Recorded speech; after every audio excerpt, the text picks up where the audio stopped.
कुछ क्वेश्चन करेंगे बेटा और ये देखेंगे कि फिलक्स के बारे में बेटा, कि फिलक्स की इम्पोर्टेंस क्या है उसके बारे में भी देखते हैं। पहले कुछ क्वेश्चंस को डिस्कस करते हैं, उसके बाद जो है वो आगे बढ़ते हैं। जो हमारा आज का टॉपिक होगा गाजेस लॉ बेटा, फिर उसके बाद गाजेस लॉ की तरफ आते हैं। देखिए बेटा, ये हमारे पास जो है वो इसका क्वेश्चन हो सकता है बेटा। पहला सिंपल सा क्वेश्चन से बेटा मैं शुरू करता और 3-4 किस्मों के क्वेश्चन को हम देखते हैं कि इसमें से इसको कैसे आप सॉल्व करोगे इसके क्वेश्चंस को। बेटा ये एक छोटा सा क्वेश्चन है और बिल्कुल सिंपल सा क्वेश्चन है जो आप इजीली कर सकते हैं बेटा। देखिए इसमें कहा गया बेटा, इलेक्ट्रिक फील्ड जो होती है ये होती है 4I, मीन्स इलेक्ट्रिक फील्ड का डायरेक्शन कौन सा है बेटा, अलोंग एक्स एक्सिस है। और इसमें बेटा एरिया वेक्टर दिया हुआ है कि इसका एरिया वेक्टर है बेटा हमारे पास 2I, ठीक है, प्लस कौन सा है बेटा 3J है बेटा। अब आपको बताना है बेटा फ्लक्स कितना है। देखिए हमने कल डिस्कस किया था बेटा, फ्लक्स होता है dot product E dot delta है, तो आप कर सकते हैं बेटा 4I dot 2I plus 3J। तो बेटा फ्लक्स क्या हो जाएगा, इक्वल टू 8 यूनिट्स हो जाएगा। और ये न्यूटन मीटर स्क्वायर पर कूलम इसका कौन सा होता है बेटा, यूनिट होता है। ठीक है, अब एक और देखें बेटा एंगल वाला। आप एक और क्वेश्चन को देखें बेटा कि ये देख ले बेटा कि हमारे पास ये जो है बेटा, ये ये क्वेश्चन देखें बेटा। देखिए बेटा इस क्वेश्चन को आप देख ले कि ये क्वेश्चन क्या कहता है बेटा। देखिए बेटा इस क्वेश्चन के अंदर कहा गया है कि हमारे पास बेटा एक एरिया वेक्टर है बेटा, ये एरिया है, इसमें से एक इलेक्ट्रिक फील्ड गुजर रही है बेटा। और इलेक्ट्रिक फील्ड की इसके साथ एंगल कौन सी है बेटा, ये एंगल जो है ये 37 है। अब एंगल देखोगे कैसे, बुनियादी रूल देखें। जो चीज आपको समझानी है ना वो यही है कि आप एंगल कैसे देखोगे इसके अंदर। मैं एक और करता हूं उसमें, देखें एंगल कैसे चेंज होती है। तो बुनियादी रूल सीखें कि इसमें एंगल कैसे तय करोगे। जो इस तरह के जो होते हैं, कभी कभी ऐसा होता है गिवन एंगल इस्तेमाल ही नहीं होती और कोई एंगल आ जाती है। अब बुनियादी रूल समझे। बुनियादी रूल ये होता है कि जब भी आपने एंगल फाइंड करनी होती है तो एरिया वेक्टर और इलेक्ट्रिक फील्ड का टेल टेल से मिला के बनाए, फिर जो भी बनती है बेटा, ये एरिया वेक्टर है और इलेक्ट्रिक फील्ड ऐसे है बेटा। अब आप देखोगे कि इनका टेल टेल से मिलता है या नहीं मिलता। बेटा टेल टेल से मिल रहा है, तो इनके दरमियान वाली ये जो एंगल जो भी होगी ना, वो एंगल फार्मूले के अंदर इस्तेमाल होगी बेटा। इनके दरमियान एंगल कौन सी है बेटा, 37 है, तो एंगल डायरेक्ट 37 इस्तेमाल हो जाएगी बेटा। तो ये हो गई ई डेल्टा ए कॉस थीटा बेटा। तो ये एंगल कौन सी इस्तेमाल हो गई बेटा, 37 इस्तेमाल हो गई। अब देखें इसको, अब आप देखें बेटा ये किस तरह से चेंज होता है। ये देखें,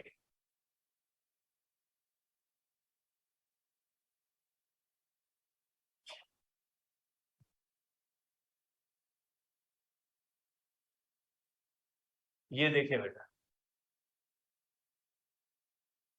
अब देखिए मैंने आपको कहा है इस क्वेश्चन के अंदर के एंगल किस में देखोगे बेटा, एंगल एरिया वेक्टर और इलेक्ट्रिक फील्ड के टेल को आपस में मिला के देखोगे। ठीक है, आप देखोगे कि इलेक्ट्रिक फील्ड और इसका टेल कैसे मिलता है। देखिए डायग्राम बनाए बेटा, ये कौन सी है, ये हमारे पास है बेटा, ये हमारे पास है बेटा इलेक्ट्रिक फील्ड, ये एरिया वेक्टर है बेटा, ये एरिया वेक्टर है बेटा। और इलेक्ट्रिक फील्ड देखें, ये इलेक्ट्रिक फील्ड ऐसे आ रही है। ये इलेक्ट्रिक फील्ड है बेटा, और ये देखें ये एक्स एक्सिस है बेटा, और ये वाई एक्सिस है, area vector along Y axis है। अब ये एंगल कौन सी है बेटा, ये एंगल दी गई है 30 डिग्री, लेकिन आपको किसके दरमियान देखनी है बेटा, आपको एरिया वेक्टर और इलेक्ट्रिक फील्ड के टेल के दरमियान देखनी है। ये एरिया वेक्टर है और ये कौन सी है बेटा, ये इलेक्ट्रिक फील्ड है। ठीक, आपको एंगल कौन सी चाहिए बेटा, आपको एंगल ये चाहिए, आपको एंगल ये चाहिए, फार्मूले के अंदर एंगल ये पुट करेंगे। ठीक है, अब देखें ये अगर 30 है तो ये कौन सी हो जाएगी बेटा, ये हो जाएगी 60, क्योंकि टोटल एंगल कौन सी होती है 90 बेटा। ठीक है, ये अगर 30 है तो ये एंगल कौन सी हो जाएगी 30, और ये कौन सी हो जाएगी 90, तो ये एंगल कौन सी हो जाएगी बेटा 90 प्लस 30 इज इक्वल टू क्या हो जाएगा 120। अब फार्मूले के अंदर कौन सी पुट करोगे बेटा, फार्मूले के अंदर ये पुट करोगे, flux is equal to E A cos 120 बेटा।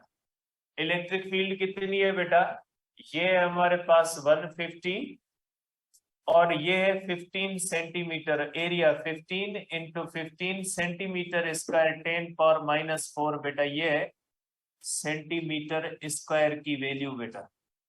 ठीक है, मैं यहाँ पे लिख देता हूँ, फिर आप भेजते रहोगे 10⁻⁴ कहाँ से आया सर, ये centimetre into centimetre centimetre square से आया सर।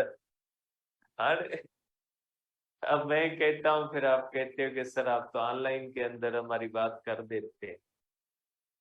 अब एक क्वेश्चन आया मेरे पास, मैंने कल डेफिनेशन लिखी के number of lines passing through, तो किसी ने भेजा कि सर बुक में तो लिखा हुआ है टोटल नंबर ऑफ लाइंस,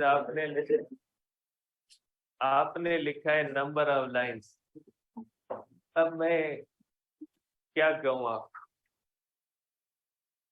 दूसरी बात ये कि उसमें लिखा हुआ है कि नॉर्मल टू द प्लेन, आपने नॉर्मल नहीं लिखा भाई, नॉर्मल लिखे ना लिखे, फ्लक्स नॉर्मल में भी होता है, किसी और एंगल पे भी होता है, आपकी मर्जी जिस पे लिखे, कोई मसला नहीं होता। टोटल मैंने नहीं लिखा, मेरी गलती है, आज कहे तो डेफिनेशन को मैं लिख लेता हूँ। तो न करे, ऐसे नहीं करे, ऐसे बनती नहीं बात, बनती नहीं, क्वेश्चन नहीं बनता, क्वेश्चन बनाए, जबरदस्ती ना करें बेचारे क्वेश्चन के साथ। तो देखिए इस तरह से, ये इस तरह से एंगल आप बनाओगे। अब एक और देखते हैं, ठीक है, देखिए इसके अंदर क्या करोगे बेटा, ठीक है, इसके अंदर आप देख ले बेटा कि इसके अंदर हम क्या करेंगे कि ये देख ले, ये देखें ये क्वेश्चन है बेटा, ये एक और किस्म का क्वेश्चन है। इसमें देखिए कोई डायग्राम नहीं, अब इसमें डायग्राम आपने बनाना है। ठीक है, इसमें कहा गया है what is the magnitude of electric field of a constant electric field, बेटा यूनिफॉर्म, क्योंकि हमने अभी यूनिफॉर्म फील्ड पढ़ा है 4 न्यूटन पर in the Z direction. Electric field का डायरेक्शन कौन सा है बेटा, जेड डायरेक्शन है।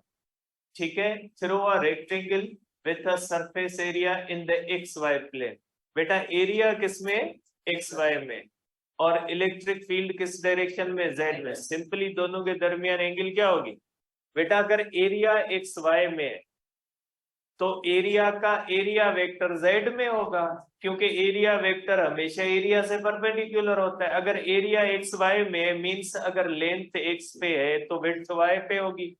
एक्स वाई का मतलब यही कि X Y plane means length अगर एक्स पे तो विड्थ वाई पे होगी, लेंथ अगर वाई पे रखोगे तो विड्थ किस पे रखोगे, एक्स पे रखोगे, तो जाहिर सी बात है उसका एरिया वेक्टर किस तरफ होगा, जेड एक्सिस की तरफ होगा। तो इलेक्ट्रिक फील्ड और एरिया एक दूसरे से क्या हो जाएंगे, परपेंडिकुलर हो जाएंगे। ये देखें आप इसको, ये इस तरह से बनेगा बेटा, ये मैं बना लेता हूं बेटा एक्स एक्सिस वाई एक्सिस और जेड एक्सिस।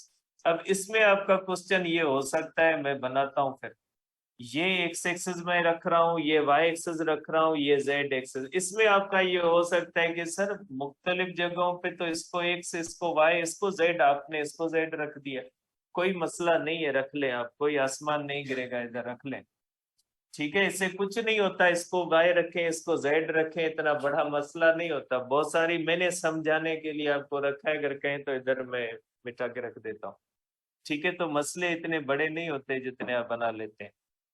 तो ये बेटा आप समझें कि ये एरिया है बेटा, ये एरिया किस पे बेटा, ये एरिया एक्स वाई पे है, ये आ गई बेटा एरिया एक्स वाई पे आ गई, ये एरिया है बेटा, ठीक है।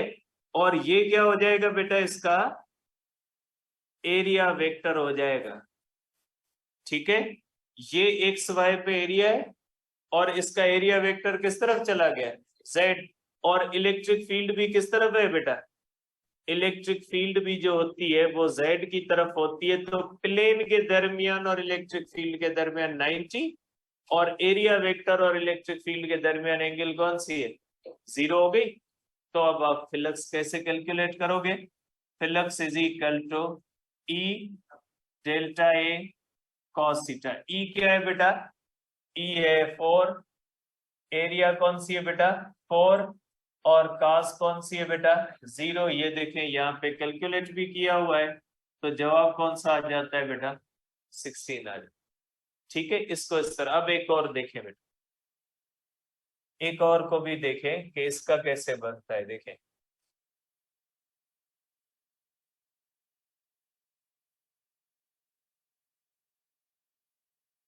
ये देखें बेटा,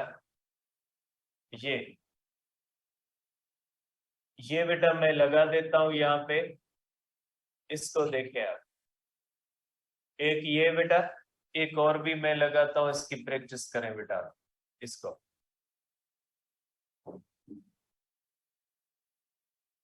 ये देखें बेटा, ये दोनों इसी टाइप के, थोड़े उससे जो है वो ज्यादा सोचना पड़ेगा आपको। इसको देखें बेटा, ये मैं लगा देता हूं, आप ये इसी टाइप की थोड़ी प्रैक्टिस कीजिएगा। पहले सोल्यूशन नहीं देखिएगा, पहले आप खुद से बनाइएगा, ताकि ये चीज आपके माइंड में आ जाए बेटा, ठीक है।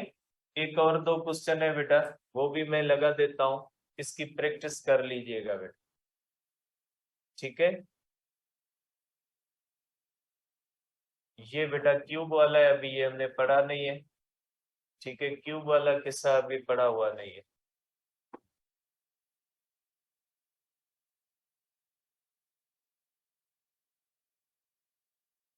ये मेरे ख्याल में, ठीक है, इसको भी बेटा देख लीजिएगा कि ये क्वेश्चन भी इसी टाइप का है बेटा, इसको भी देख लीजिएगा कि इसके अंदर क्या होता है बेटा, ठीक है।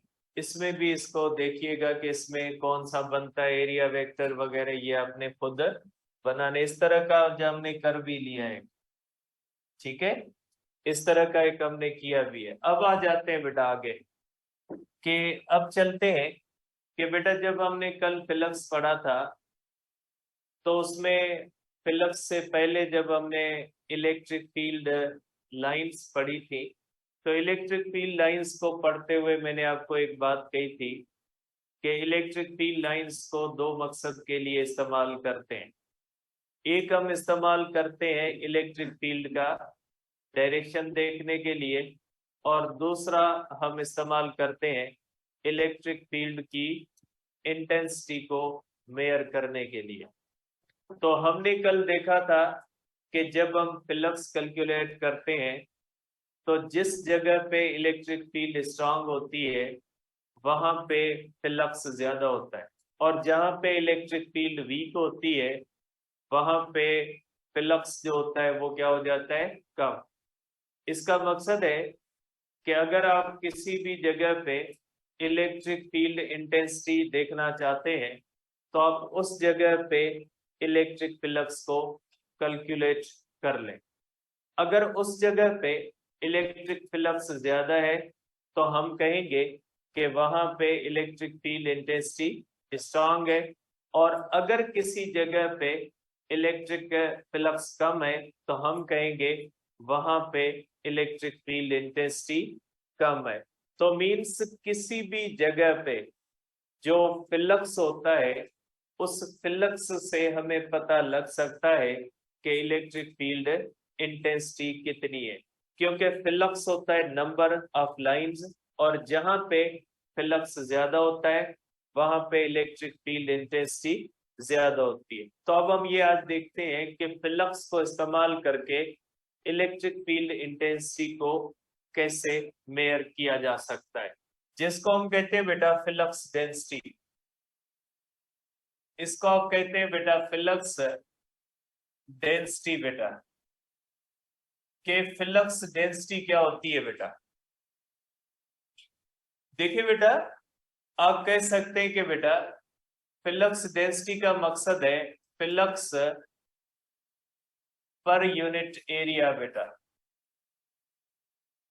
पर unit area is called flux density. बेटा flux per unit area is called flux density. बेटा flux density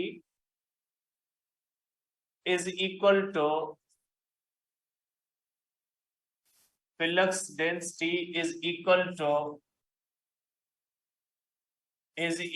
to electric field intensity।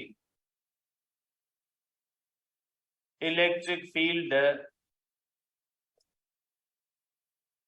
Intensity. बेटा फ्लक्स डेंसिटी और इलेक्ट्रिक फील्ड इंटेंसिटी को आप एक ही सेंस में देख सकते हैं। कैसे बेटा? देखिए, आपको पता है बेटा कि फ्लक्स किसके बराबर होता है बेटा? E इंटू ए।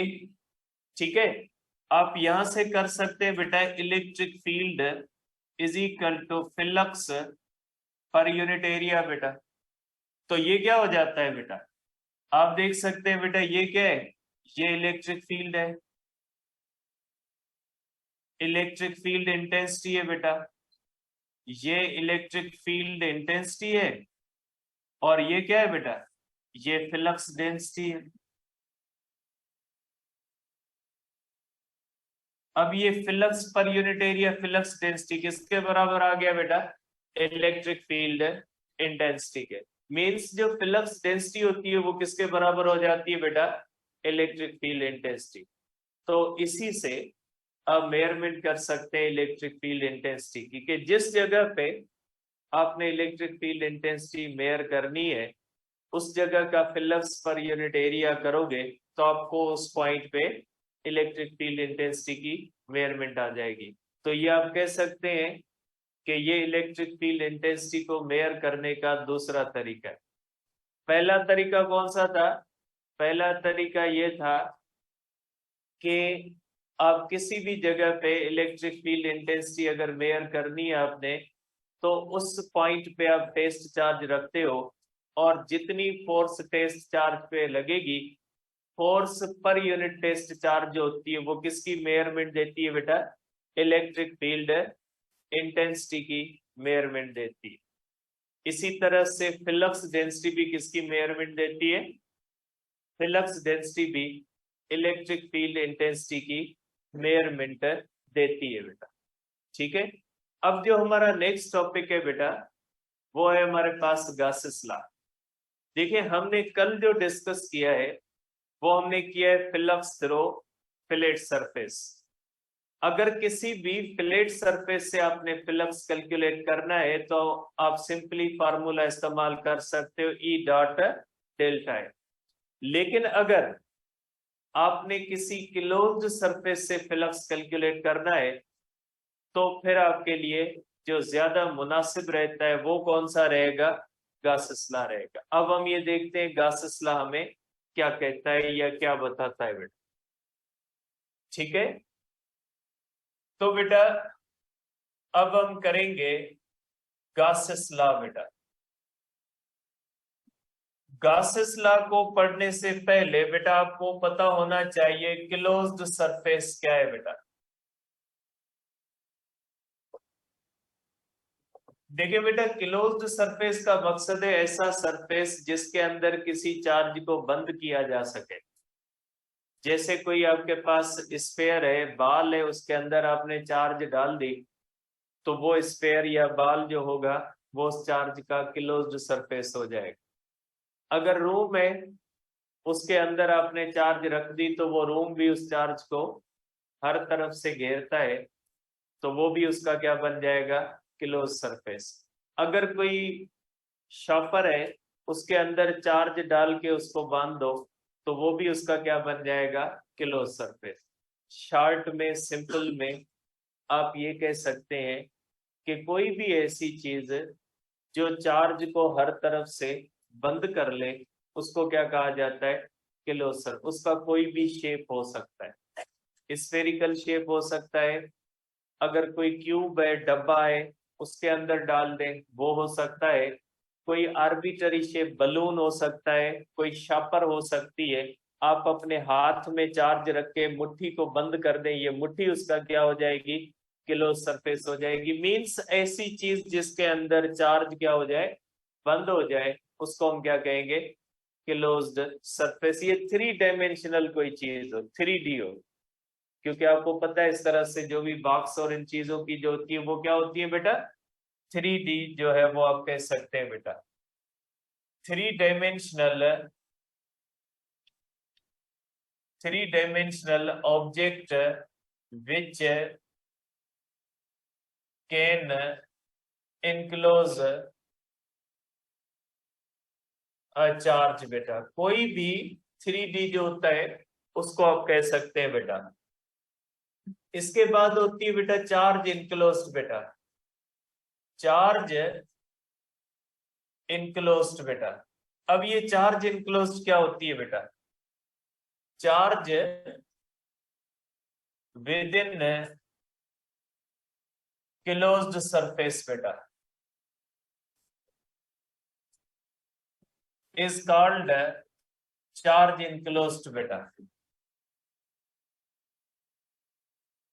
कोई भी चार्ज जो किसी भी क्लोज्ड सरफेस के अंदर बंद होती है तो उसको हम क्या कहते हैं बेटा, चार्ज इनक्लोज्ड कहते हैं। सपोज करें बेटा हमारे पास एक स्फीयर है और उसके अंदर आप प्लस क्यू कहते हैं, तो आप कह सकते हैं कि बेटा ये प्लस क्यू जो है ये चार्ज कौन सी है बेटा, इनक्लोज्ड है, क्योंकि ये इसके अंदर है बेटा।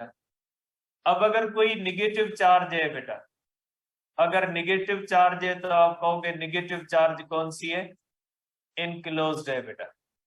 ठीक है बेटा। अगर कोई चार्ज यहाँ पे पड़ी है बेटा, प्लस क्यू है, मीन्स आप कहोगे बेटा नो चार्ज इनक्लोज्ड बेटा। कोई भी चार्ज इनक्लोज्ड नहीं है बेटा। मीन्स चार्ज अंदर हो, चाहे पॉजिटिव हो चाहे नेगेटिव हो, लेकिन जो अंदर पड़ी है वो क्या कहलाएगी, चार्ज इनक्लोज्ड। ठीक है। अब अगर आप देखते हैं बेटा तो चार्ज इनक्लोज्ड अगर एक से ज्यादा हो, अगर किसी भी चीज के अंदर एक से ज्यादा चार्ज हो तो फिर आप चार्ज इनक्लोज्ड कैसे निकालोगे। Charge enclosed is algebraic sum of all charges बेटा। चार्ज इनक्लोज्ड जो होती है बेटा अलजेब्रिक सम होती है। फॉर एग्जांपल बेटा अगर इसके अंदर प्लस Q1 है, प्लस Q2 है, माइनस Q3 है, तो चार्ज इनक्लोज्ड क्या करोगे बेटा, plus Q1 plus Q2 minus Q3 बेटा, इस तरह से करो। ठीक है। प्लस को प्लस के साथ करोगे और माइनस को माइनस के साथ। सपोज करें बेटा अगर प्लस -1 कूलम है, +2 कूलम है, -4 कूलम है, तो चार्ज इनक्लोज्ड क्या हो जाएगी बेटा, चार्ज इनक्लोज्ड हो जाएगी बेटा -1 +2 -4 इज इक्वल टू होगी बेटा -3 कूलम।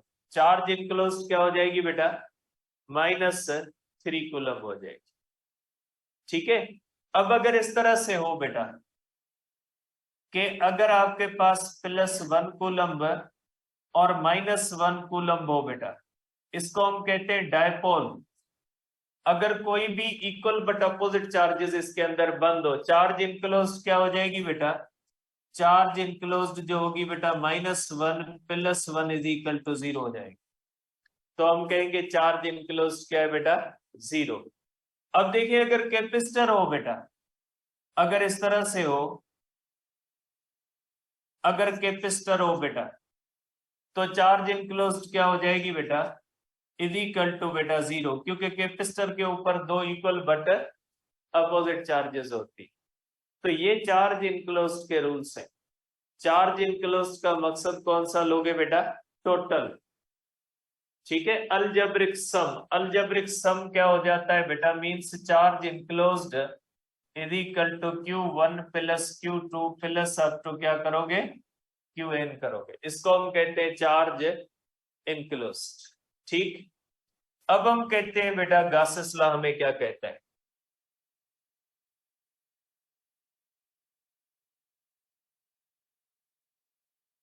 गासेस लॉ हमें क्या बताता है बेटा, गासेस लॉ हमें बताता है ये चीज बेटा, गासेस लॉ हमें रिलेशन बताता है, Gauss's law gives a relation between flux and charge enclosed बेटा।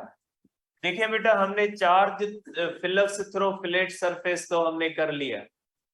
अब अगर हम किसी भी चार्ज को किसी भी क्लोज्ड सरफेस के अंदर बंद करें उससे फ्लक्स देखें, तो किसी भी क्लोज्ड सरफेस के अंदर चार्ज को बंद करके उससे जो हम फ्लक्स देखते हैं वो हमें फ्लक्स कौन देता है, वो फ्लक्स हमें गासेस लॉ देता है, ठीक है।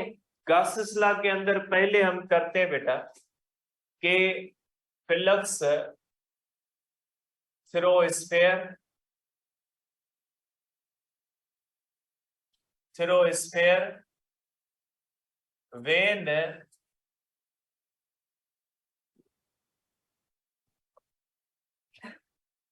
when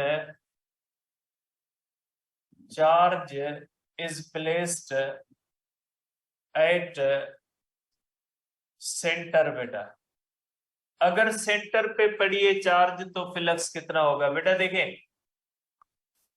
अब देखिए बेटा सपोज करें ये स्फीयर है,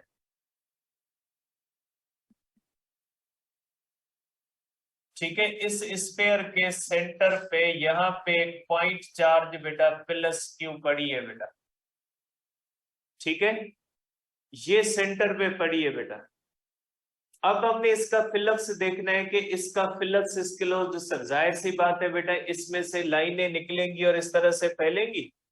अब इसका फ्लक्स कितना होगा, क्योंकि जाहिर सी बात है चार्ज आपने स्फीयर के अंदर रखी तो चार्ज की इलेक्ट्रिक फील्ड लाइंस कहां से गुजरेगी बेटा, स्फीयर के सरफेस से गुजरेगी बेटा, और मींस स्फीयर से क्या हो जाएगा फ्लक्स हो जाएगा। अब ये स्फीयर के फ्लक्स के लिए ई डेल्टा इस्तेमाल नहीं कर सकते, इसलिए कि फ्लक्स का सरफेस कर्व्ड होता है और कर्व्ड सरफेस के लिए एक एरिया वेक्टर नहीं बन सकता। ये तो फार्मूला तब लगता है जब फ्लैट जो है वो एरिया होती है, फ्लैट सरफेस होता है। ये इसका सरफेस जो होता है वो क्या होता है फ्लैट तो नहीं होता, ये कौन सा होता है कर्व्ड होता है, ठीक। तो आप क्या करोगे बेटा, इसकी इस तरह से जब आप देखोगे बेटा, इस तरह से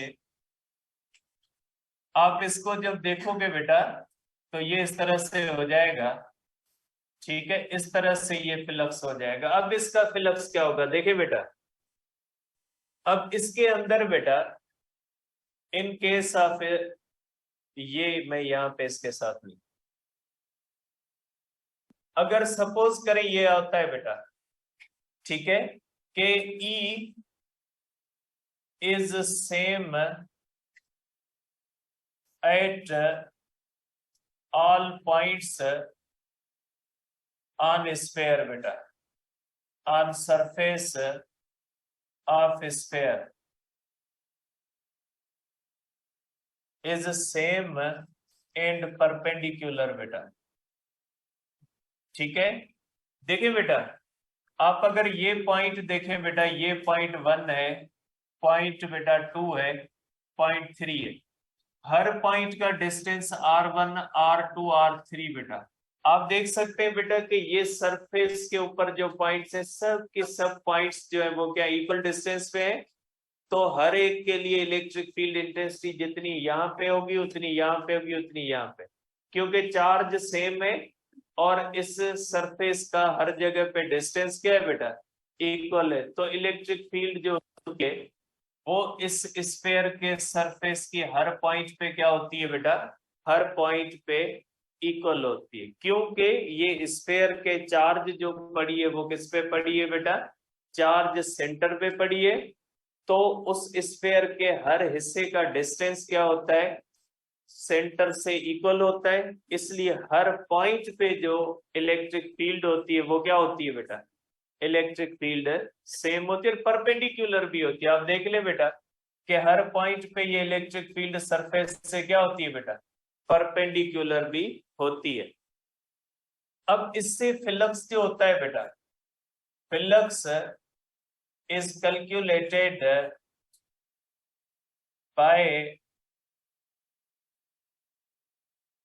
by dividing surface into small parts बेटा। अब इसके लिए क्या किया जाता है बेटा कि पूरे स्फीयर के सरफेस को बेटा इस तरह से, ये चार्ज पड़ी है बेटा, पूरे सरफेस को स्मॉल स्मॉल हिस्सों में तकसीम करते हैं इस तरह से,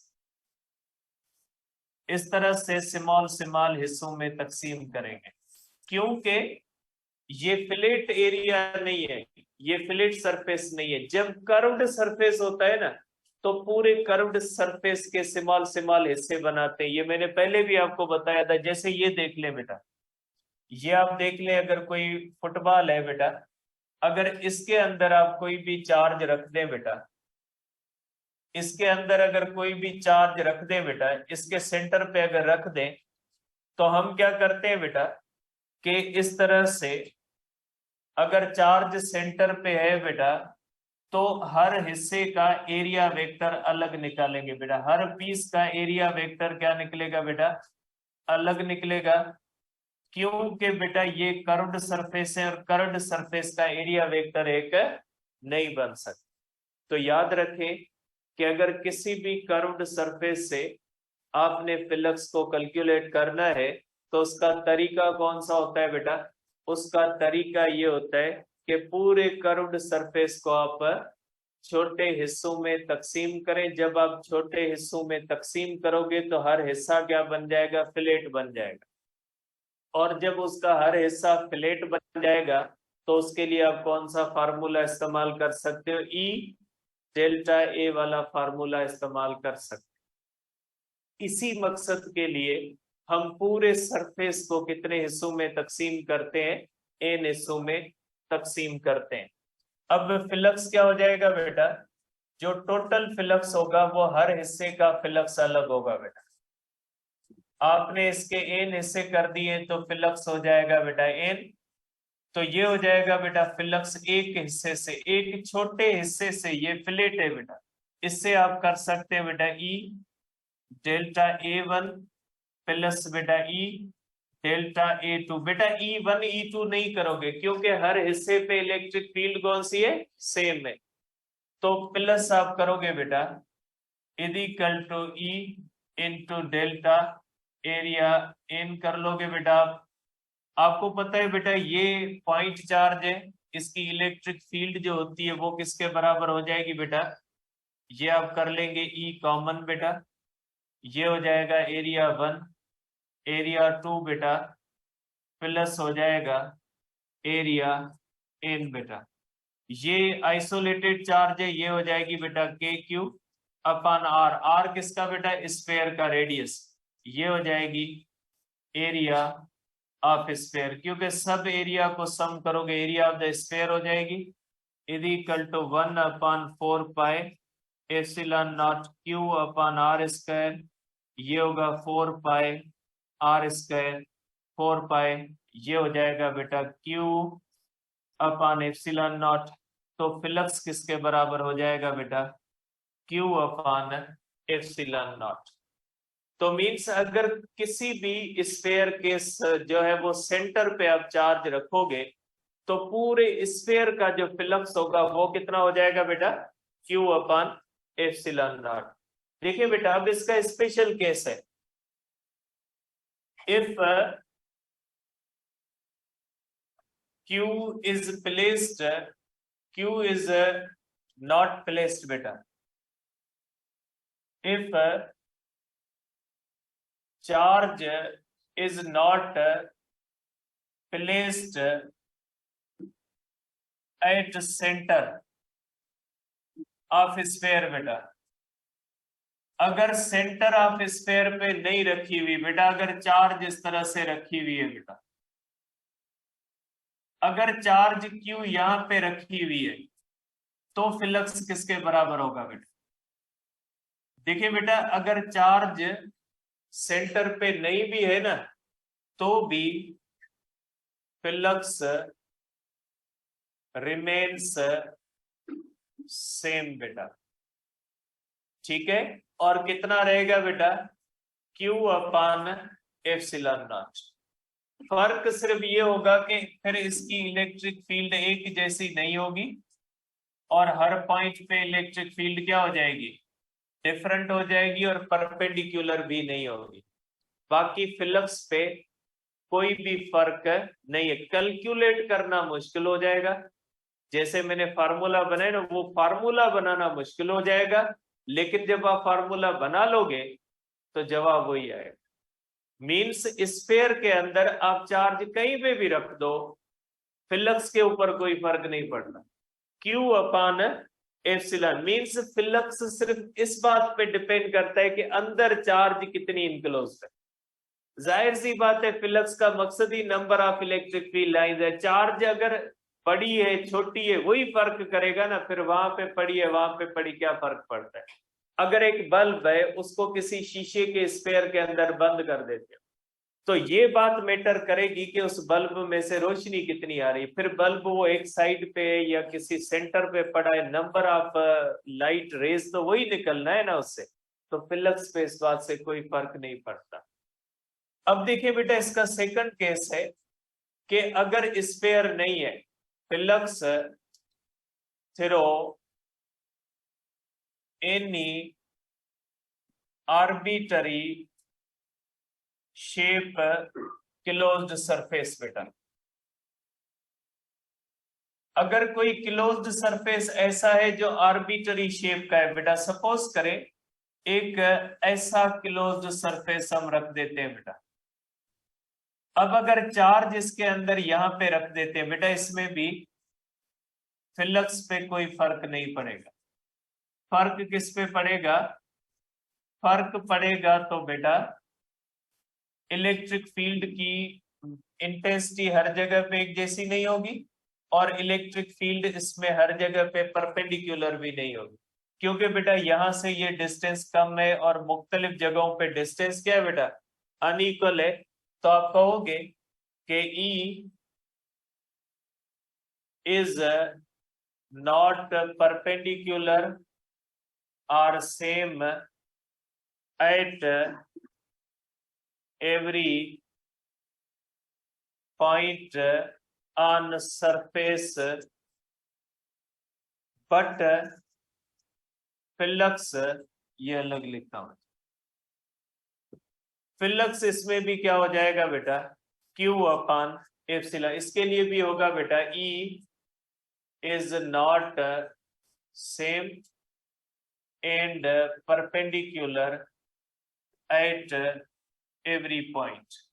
बेटा ये पॉइंट्स है, 1 है 2 है, हर पॉइंट पे जो होती है वो सेम नहीं होगी। इसकी भी कर ले बेटा, ये 1 है 2 है 3 है 4 है। आप देख सकते हैं बेटा डिस्टेंस भी अनइक्वल है और एंगल भी अनइक्वल है, लेकिन फ्लक्स फिर भी यही रहेगा। ठीक है। तीसरी कंडीशन बेटा, तीसरी कंडीशन ये कही जाती है कि if charge is distributed distributed inside closed surface बेटा।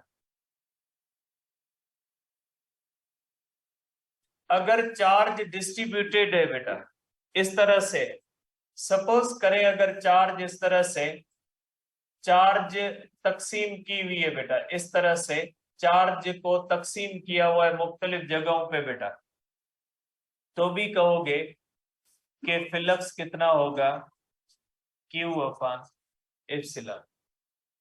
ठीक है, कंक्लूजन आप लिख सकते हैं, इसका आप कंक्लूजन लिख सकते हैं कि क्लोज्ड सरफेस से फ्लक्स का कंक्लूजन लिख सकते हैं। फ्लक्स थ्रो क्लोज्ड सरफेस बेटा, closed surface depends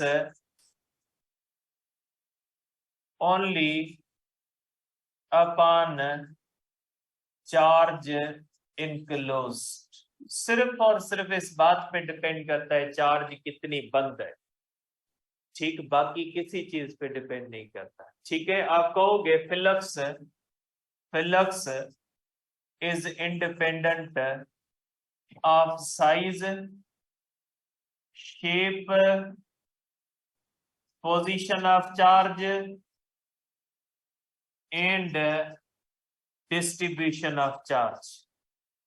charge centre पे पड़ी है, आपने फैला दिए, कुछ भी कर दिया आपने, फ्लक्स पे कोई भी फर्क नहीं पड़ता। ठीक है, किसी भी क्लोज सरफेस के अंदर जब आप चार्ज बंद, ये है क्यूब, इससे थोड़ा क्यूब के लिए थोड़ा मसला है, क्यूब के कुछ स्पेशल केसेस हैं, लेकिन टोटल फ्लक्स क्यूब का भी वही है। टोटल फ्लक्स अगर कोई क्यूब है तो उसमें भी वही है, क्यू अपॉन एप्सिलॉन नॉट। लेकिन क्यूब की एक साइड से जो फ्लक्स होता है उसके केसेस है, वो नेक्स्ट टाइम डिस्कस करेंगे। अभी हमने जो डिस्कस किया उसको थोड़ा कुछ क्वेश्चंस के अंदर देख लेते हैं कि हमने क्या डिस्कस किया। ठीक है, टाइम आपका हो गया है, लेकिन बेटा टॉपिक बहुत इंपॉर्टेंट है, चीजें इंपॉर्टेंट है बेटा। देखें, पहली बात ये देखिए बेटा, इसके अंदर देखिए, अगर किसी भी क्लोज्ड सरफेस के अंदर पॉजिटिव चार्ज इनक्लोज्ड है तो हम कहेंगे फ्लक्स आउटवर्ड, अगर नेगेटिव चार्ज क्लोज्ड है तो फ्लक्स इनवर्ड कहलाएंगे। आप कहोगे कि इसमें फ्लक्स आउटवर्ड बेटा, इसलिए कि यहाँ पे जो चार्ज है वो कौन सी है बेटा, प्लस क्यू, और यहाँ पे चार्ज जो है वो कौन सी है। तो अगर कोई भी चार्ज फ्लक्स इनवर्ड कहलाएगा बेटा, बाकी कोई फर्क नहीं आएगा। इसका भी क्यू अपॉन एप्सिलॉन नॉट, इसका भी क्या होगा, इसका भी क्यू अपॉन एप्सिलॉन नॉट, बाकी ये आउटवर्ड कहलाएगा, ये क्या कहलाएगा, इनवर्ड कहलाएगा। देखें एक और चीज, देखें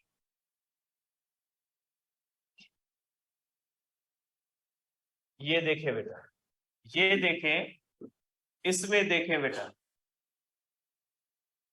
देखें जहां पे इलेक्ट्रिक फील्ड ही नहीं है वहां पे फ्लक्स ही नहीं होगा बेटा, वहां पे फ्लक्स होगा। देखें यहां पे क्या है, देखें एक पॉजिटिव है एक निगेटिव है, जितना आउटवर्ड है उतना इनवर्ड है। ठीक है, तो आप क्या कहोगे, फ्लक्स इसमें बेटा, इसमें फ्लक्स 0 और इसमें फ्लक्स आउटवर्ड बेटा और फ्लक्स इनवर्ड बेटा। अब इसमें Q1 इज इक्वल टू बेटा Q2, तो इनवर्ड इज इक्वल टू क्या हो जाएगा बेटा, आउटवर्ड, देयरफॉर फ्लक्स क्या होगा बेटा, 0। जितनी लाइनें बाहर जा रही है उतनी लाइनें अंदर आ रही है। डायपोल है बेटा, ये कौन सा है, डायपोल है, तो फ्लक्स क्या होगा बेटा, 0। यहां पे देखें बेटा, यहां पे चार्ज बाहर है, अगर इस तरह से एक क्यूब है, यहाँ पे चार्ज है, लाइनें इस तरह जा रही है बेटा, तो जितनी लाइनें अंदर आ रही है उतनी लाइनें क्या हो रही है, बाहर जा रही है, फ्लक्स क्या होगा, फ्लक्स हमेशा उस चार्ज का होता है जो अंदर होती है। ये चार्ज तो इनक्लोज्ड नहीं है, ये चार्ज क्या है, बाहर है। तो ये फ्लक्स के जीरो होने की कंडीशन है, कौन सी, इलेक्ट्रिक फील्ड नहीं है, या इक्वल चार्ज बंद है, इक्वल बट अपोजिट चार्ज बंद है, या कोई चार्ज बाहर है, जितनी लाइनें बाहर से आ रही हैं उतनी बाहर जा रही है, उसका फ्लक्स अंदर वाली चार्ज का होगा, फ्लक्स बाहर वाली चार्ज का नहीं होगा। ठीक, एक और देख ले कि फ्लक्स किस पे डिपेंड करता है बेटा, flux only depends upon charge enclosed. बेटा देखे, ये देख ले आप, देखिए इसके अंदर एक चार्ज इनक्लोज्ड है और इसके अंदर डबल चार्ज है, तो फ्लक्स क्या हो जाएगा, ज्यादा हो जाएगा। ठीक है, एक और चार्ज भी देख ले बेटा। ठीक है, अब ये देख ले बेटा, इसको आप देख ले, ये देखिए बेटा, इसको भी देख ले आप, ये देख ले, positive flux outward, positive charge outward, लेकिन इसमें कम है, इसमें ज्यादा, और negative charge inside box inward flux, negative charge inside box inward flux. ठीक है, तो नेगेटिव चार्ज का इनवर्ड कहलाएगा, पॉजिटिव चार्ज का आउटवर्ड। अब एक दो क्वेश्चन मैं अब लगा देता हूं, प्रैक्टिस कीजिएगा बेटा, टाइम ज्यादा हो गया है, अभी जरे जरे पहले सो आप देखें, एड़ा मना निकम्मा थे आयो कितना। तो देखिए, अब ये देखें, इसको भी देखिएगा, इसमें फ्लक्स जीरो माना जाएगा, कंडीशन में लिख लेता हूं बेटा, इसमें भी फ्लक्स जीरो ही माना जाएगा बेटा। ठीक है, ये देखें बेटा, अब इसके अंदर सरफेस मेरे ख्याल में एक दो और दिए गए, ये कि the number of field lines leaving a close surface is proportional to the total charge enclosed by that surface, ये अलग चीज है।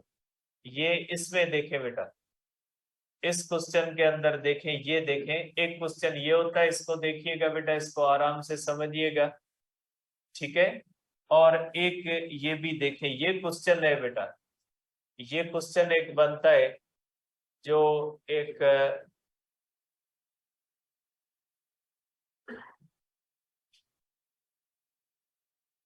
ये क्वेश्चन था बेटा, ये इसमें नजर नहीं आ रहा, ये पढ़ा है बेटा, ये देखिएगा, ये इसके ऊपर क्वेश्चन है बेटा, ये बेटा इसके अंदर मुख्तलिफ क्लोज्ड सरफेस है, हर में से जो है वो आपको देखना है कि इसमें से फ्लक्स कितना है।